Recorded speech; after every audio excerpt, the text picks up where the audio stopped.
রাতে ঘুমানোর পূর্বে দোয়াটি মাত্র 21 বার পড়বেন। জীবনে কখনো আপনার ঘরের ভিতরে টাকা পয়সা ধন সম্পদের অভাব হবে না। আল্লাহ পাক রব্বুল আলামিন কুদরতিভাবে আপনার ঘরের ভিতরে আমার আল্লাহ রিজিকের একটা ফায়সালা করে দিবেন। দেখুন, সারা পৃথিবীটাকে যিনি নিয়ন্ত্রণ করেন তিনি হচ্ছে আমার রব, আমার আল্লাহ, আমার সৃষ্টিকর্তা, আমার স্রষ্টা। কারণ আজকে আপনি বিশাল বড় বড় ধনাঢ্য ব্যক্তিদের সম্পদ দেখে আপনার মাথাটাও খারাপ হয়ে যায়। আল্লাহ পাক এত সম্পদ তাদেরকে দিয়েছেন। ইলন মাস্ক বলেন, বিল গেটস বলেন, মুকেশ আম্বানি বলেন, তাদের বাড়ি তাদের ফ্ল্যাট দেখে আপনার মন খারাপ হয়ে যায়। কিন্তু আপনি নিজেও জানেন না যে আল্লাহ তাদেরকে সম্পদ দিয়েছেন, শক্তিশালী করেছেন, সে আল্লাহ কিন্তু এখনো পৃথিবীতে আছেন। আল্লাহু মাআকুম আইনামা কুনতুম আল্লাহু বিমা তা'মালুনা বাসীর। এ বান্দা, তুমি যেখানেই থাকো না কেন আমি আল্লাহ কিন্তু তোমার সাথে আছি। এ বান্দা, তুমি যখনই আমাকে চাইবা তখনই কিন্তু তুমি আমাকে পাইবা। এ আল্লাহ পাক রব্বুল আলামিনের বান্দা শোনো, আমার আল্লাহ বলে, বান্দারে তুমি যদি চাওয়ার মতো চাইতে পারো আমি আল্লাহ অবশ্যই অবশ্যই তোমার হাজত আমি আল্লাহ পরিপূর্ণ করে দেব। এই আল্লাহ পাক রব্বুল আলামিনের বান্দা, আপনি জানেননি এই দোয়াটা যদি মাত্র 21 বার যদি আপনি পড়তে পারেন তাহলে আল্লাহ পাক রব্বুল আলামিন আপনাকে স্বাবলম্বী করে দিবেন। আপনার ঘরের ক্রাইসিস, আপনার ঘরের অভাব অনটন আমার আল্লাহ দূর করে দিবেন। এমনকি পৃথিবীতে এমন কোনো মানুষ নাই যে তার ঘরের কোনো ক্রাইসিস নেই, অভাব অনটন নাই। আমার আল্লাহর এই নামগুলা যদি আপনি পড়তে পারেন, এই দোয়াগুলা যদি আপনি পড়তে পারেন, আমার আল্লাহ দ্রুত আপনাকে ধনাঢ্য বানায়া দিবেন। বেশি সময় লাগবে না, ধনী হইতে আপনার বেশি দিন লাগবে না। একজন সাহাবী এসে আল্লাহর হাবিবকে বললেন, ইয়া রাসূলুল্লাহ, ইয়া হাবিব আল্লাহ, আপনি আমার জন্য দোয়া করেন, যে দোয়াটা পড়লে আল্লাহ আমাকে ধনী বানাবেন। ওই সাহাবীকে নবী একটা দোয়া শিখাইলেন। ওই সাহাবী দোয়াটা পড়া শুরু করলেন। শুধু নিজে পড়েন নাই, তার স্ত্রীকে বললেন, ও আমার প্রাণের স্ত্রী, দোয়াটা তুমি পড়বা। তারপরে বললেন, ও আমার ছেলে মেয়েরা, তোমরা এই দোয়াটা পড়বা।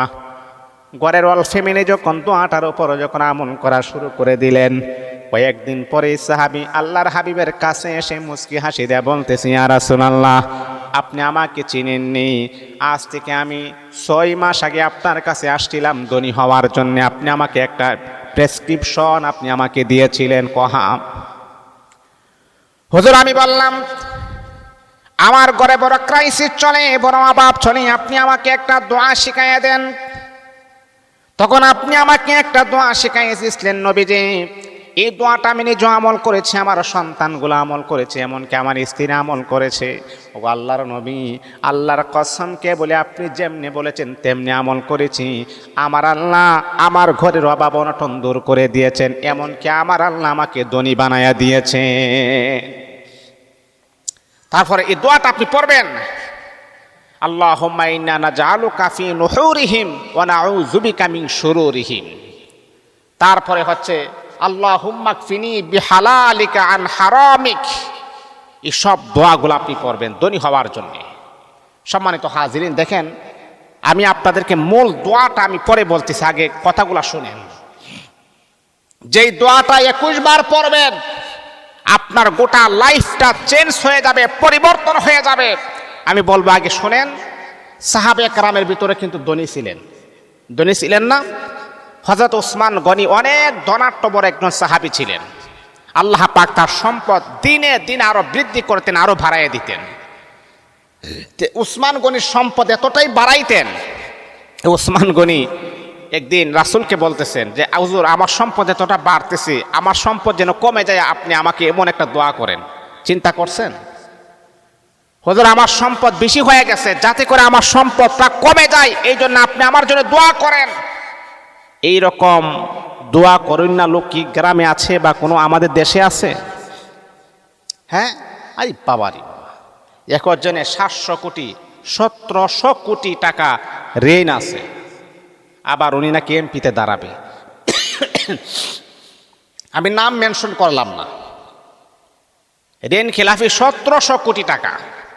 এই টাকা কিভাবে দিবে সে কি এমপি করে পাশ করে তারপরে টাকা দিবে?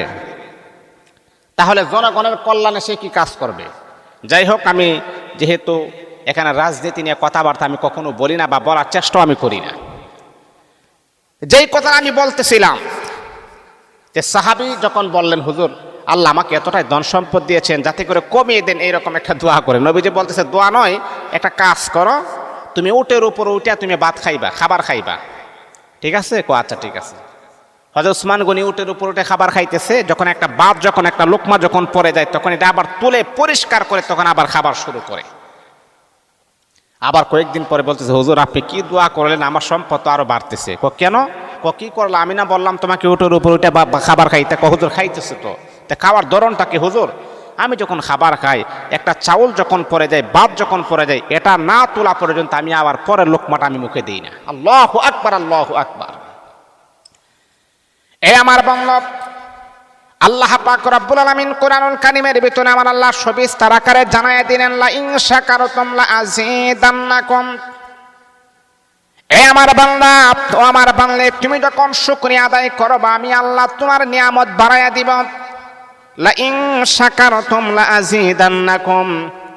বান্দা, তুমি যখন শুকরিয়া আদায় করবা, আমি আল্লাহ তোমার ধন সম্পদ বাড়ায়া দিব। নবীর সাহাবী হযরত উসমান গনি এত ধন সম্পদ থাকার পর তিনি শুকরিয়া আদায় করতেন, যার কারণে আমার আল্লাহ দিনে দিনে তার সম্পদ বৃদ্ধি করে দিতেন। বাবা, আপনিও যদি হালাল উপায়ে ধনী হতে চান, স্বাবলম্বী হতে চান, তাহলে আমি আপনাকে বলবো 5 ওয়াক্ত নামাজ পড়ার পর এই আমলগুলো আপনি লাগাতার এই আমলগুলো আপনি করবেন, ইনশাআল্লাহ আমার আল্লাহ আপনাকেও উসমান গনিকে যেই পরিমাণ সম্পদ দিয়েছেন, আমার আল্লাহ আপনাকেও এর চাইতে ডাবল সম্পদ দিতে পারেন। কি আমল আপনি করবেন?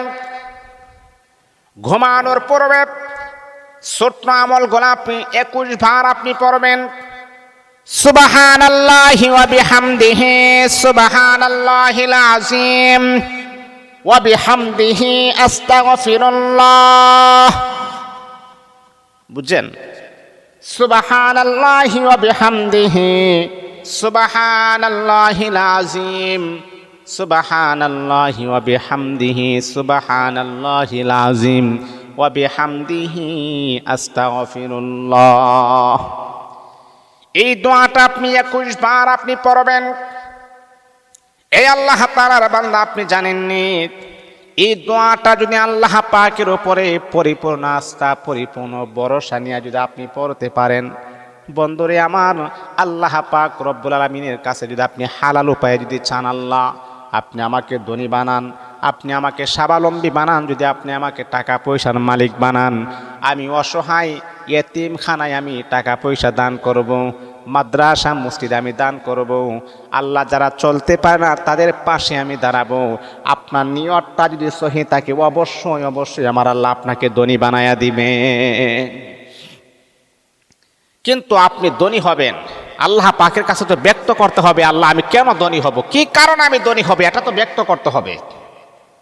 আল্লাহ আপনি আমাকে স্বাবলম্বী বানান, টাকা পয়সার মালিক আপনি আমাকে বানান, এতে করে আমি আমার অসহায় গরিব মিসকিন যারা টাকা পয়সার অভাবে সেবা নিতে পারে না, হসপিটালের বেডরুমে পড়ে আছে, চিকিৎসার অভাবে তারা কাতর হয়ে আছে, ওই সমস্ত অসহায় লোকদের পাশে আমি দাঁড়াবো।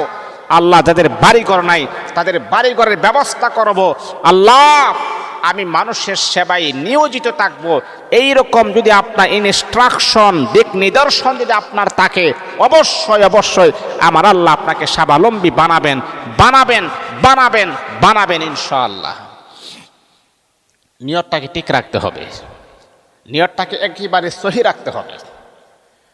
এই দোয়াটা যখন আপনি পড়বেন, 7 বার দরুদ শরীফ পড়বেন, 7 বার ইস্তেগফার পড়বেন। আস্তাগফিরুল্লাহ রাব্বি মিন কুল্লি যামবি ওয়া আতুবু ইলাইহি, লা হাওলা ওয়ালা কুওয়াতা ইল্লা বিল্লাহিল আলিয়্যিল আযীম। এটা ইস্তেগফারটা 7 বার পড়বেন।